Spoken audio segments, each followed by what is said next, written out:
வணக்கம் நேயர்களே. ஜெர்மனியில் இருக்கக்கூடிய பிரபலமான ப்ளூ மோஸ்க்னு சொல்லக்கூடிய ஹபக் பழைய மசூதி ஒன்று ஜெர்மனி அரசாங்கத்தினால் திடீரென்று மூடப்பட்டுள்ளது. உலகளாவிய ரீதியில் பெயர் பெற்ற இந்த மசூதி ஜெர்மனினால் இவ்வாறு மூடப்பட்டதற்குரிய காரணம் என்ன என்று நாங்கள் சிந்திக்கின்ற பொழுது, இஸ்லாமியர்களின் வழிபாட்டு தலமான மசூதியானது உலகெல்லாம் காணப்படுகிறது. அவ்வாறு இருக்க ஜெர்மனியில் இருக்கக்கூடிய இந்த மசூதியானது ஈரானினுடைய செயற்பாட்டின் கீழ் இயங்கக்கூடிய ஷியா முஸ்லீம்களினால் நடாத்தப்படுவதாக சொல்லப்படுகிறது.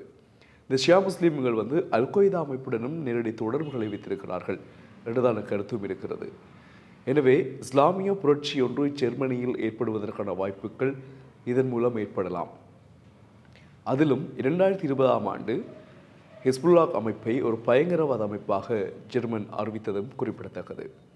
இவ்வாறு இருக்க ஷியா முஸ்லீம்கள் அல் கொய்தா அமைப்புடன் தொடர்ந்தும் ஈடுபாட்டில் இருப்பதும் ஈரானுடன் சேர்ந்து இயங்கிக் கொண்டிருப்பதும் ஜெர்மனுக்கு ஆபத்தாக முடியலாம் என்று எண்ணி ஹம்பக் மசூதி என்று சொல்லப்படுகின்ற மிக பழமையான இந்த மசூதி மூடப்பட்டிருக்கிறது.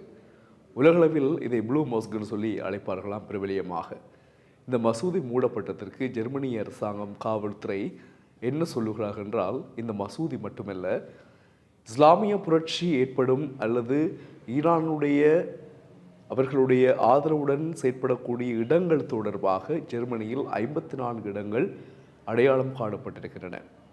அந்த 54 இடங்களும் விசேடமாக எங்களுடைய காவல்துறையினால் சோதனையிடப்பட்டு அந்த இடங்கள் கண்டுபிடிக்கப்பட்டு சுற்றி வளைப்புகளும் தேடுதல்களும் மேற்கொள்ளப்படுவதாக ஜெர்மனிய அரசாங்கம் அறிவித்திருக்கிறது. இது தொடர்பாக ஈரான் சற்று கோபமடைந்துள்ளதாகவும் சொல்லப்படுகிறதாம். ஏனென்று சொன்னால், பள்ளிவாசல்களை மூடுவது பயங்கரவாத தாக்குதல்களுக்கு பள்ளிவாசல்கள் துணை போகின்றன என்ற கருத்து ஜெர்மன் மட்டுமல்ல, இஸ்ரேலும் அதைத்தான் காசாவில் வைத்து சொல்லிக் கொண்டிருக்கிறது.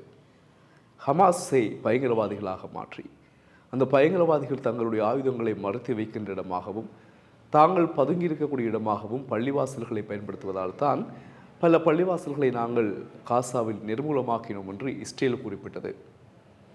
அதைத்தான் ஜெர்மனும் செய்ய ஆரம்பிக்கிறது என்ற ஒரு அச்சம் உலக இஸ்லாம் மக்களிடையே எழுந்திருக்கிறது. எனவே மத வழிபாட்டு தலங்கள், அது கோயில்களோ தேவாலயங்களோ விகாரைகளோ பள்ளிவாசல்களோ எதற்காக அமைக்கப்பட்டன என்றதான சரியான நோக்கத்தை புரிந்து கொள்ள வேண்டும். இவ்வாறு அமைக்கப்பட்ட இந்த மத வழிபாட்டு இடங்கள் பயங்கரவாத செயற்பாடுகளுக்கு துணை போகின்றன என்ற நோக்கத்தில் மூடப்படுவதும் அழிக்கப்படுவதுமாக இருந்தால் மதம் மீதுள்ள பற்றாளர்கள், மத வழிபாட்டாளர்கள் மிகவும் ஒரு பாரிய இன்னல்களுக்கு முகம் கொடுக்க வேண்டிய, தங்களுடைய மத சுதந்திரம் இல்லாமல் போவதற்குரிய ஒரு உணர்வை அவர்கள் கொண்டிருக்க வேண்டிய சந்தர்ப்பம் ஏற்படுகிறது.